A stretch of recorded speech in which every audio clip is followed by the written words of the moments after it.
The sound of laughter echoed through the grand marble hall of Sterling Enterprises. It was the kind of laughter that carried arrogance, sharp, cold, and dismissive. At the center of it sat Evelyn Sterling, the brilliant yet ruthless CEO who had built her empire from fire and ambition. Her eyes, a shade of storm gray, sparkled with amusement as she leaned back in her chair. Across from her stood a man who didn't quite fit the setting. Worn jeans, faded shirt, and tired eyes that spoke of sleepless nights. His name was Daniel Carter, a single father, a man who once had everything and then lost it all. He was there not as a guest, but as a janitor. "Tell me," Evelyn smirked, swirling her wineglass, "do you even know how to play chess, Mr. Carter? Or is that game a little too intellectual for someone who cleans floors?" The group of executives surrounding her chuckled. Daniel didn't flinch. He'd faced worse hunger, eviction notices, and the silent tears of his little girl when she asked why mommy wasn't coming back. He looked at the chessboard on the table, then back at her. "I know the game," he said quietly. Evelyn tilted her head, clearly intrigued. "Oh, really? Then let's make it interesting." She leaned forward, mischief dancing in her eyes. "Beat me in chess, and I'll kiss you right here. Lose, and you'll polish every trophy in this office for a month." The room erupted with laughter again. But Daniel didn't smile. He simply nodded and took a seat. The moment their hands touched the chess pieces, something changed. Evelyn expected hesitation, nervousness, but Daniel's movements were calm, deliberate. He wasn't playing for pride. He was playing with purpose. She made her first move confident, almost taunting. He countered without hesitation. Then, 3 moves later, her confident smirk slowly began to fade. Checkmate. Silence filled the room. Evelyn blinked, staring at the board as if it had betrayed her. "Wait, that's impossible."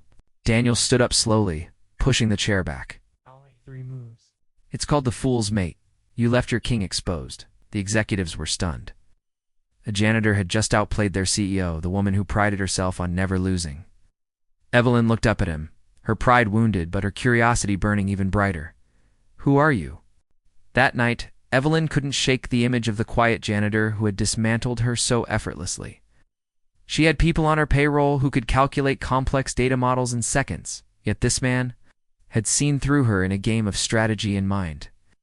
The next morning, she found herself in the employee cafeteria, a place she rarely visited.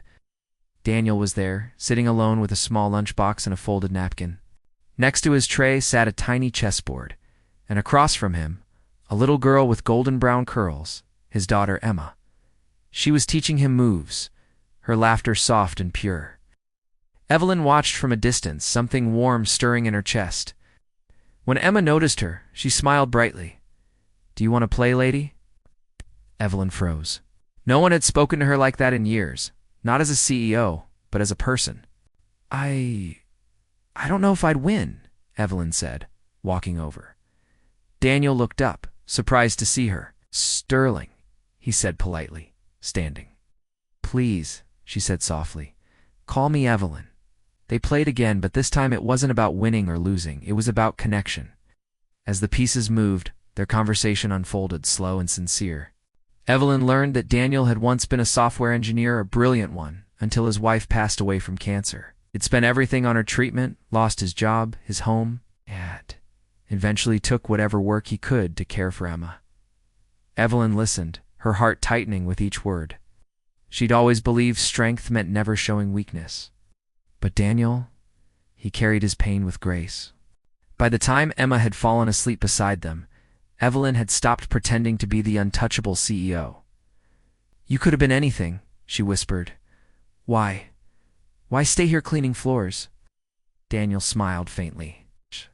"Because life's not about what I lost, it's about what I still have. My daughter, hope, and maybe a second chance." Over the next few weeks, Evelyn found herself spending more time around Daniel and Emma. She arranged for Daniel to work in the IT department, quietly, without making a spectacle of it. But when the board questioned her decision, Evelyn didn't back down. "This company was built on talent," she said firmly. "And I'll hire brilliance wherever I find it, even if it's holding a mop." Daniel's quiet humility began to inspire others too. He fixed outdated systems, introduced new automation tools, and became the man everyone turned to for solutions. His ideas saved the company millions, and in return, Evelyn found herself saving something she didn't know she'd lost: her humanity. One evening, as the sun dipped behind the city skyline, they found themselves alone in her office again, the same place where it all began. The chessboard was between them once more. "I suppose I owe you something," Evelyn said, a soft smile tugging at her lips. Daniel chuckled. "You already did. You gave me a chance." But Evelyn shook her head, her voice barely above a whisper. "No, Daniel, I meant this." She leaned forward and kissed him. It wasn't the mocking promise from before. It was a quiet, genuine gesture, one of gratitude, admiration, and maybe something more. They pulled apart. Daniel's eyes softened. "You know, I never wanted to win to prove you wrong," he said. "I just wanted to show you. Sometimes life isn't about strategy. It's about heart." Evelyn smiled, her gray eyes shimmering with emotion. "And you've taught me more about that than any board meeting ever could." Months later, Sterling Enterprises launched a new program, Second Move, a hiring initiative for skilled workers who had lost their way due to personal hardships. It became one of the company's proudest projects. At its heart were two people, a CEO who learned humility and a single dad who turned loss into purpose. Every evening, as the city lights flickered outside Evelyn's office, two chairs still sat by the chessboard. And sometimes when Emma ran in to hug them both, Daniel would laugh and whisper, "Careful, sweetheart, this is where I beat your mom in 3 moves. Moral: never underestimate the quiet ones sometimes. Those who've lost everything carry the wisdom to change the world."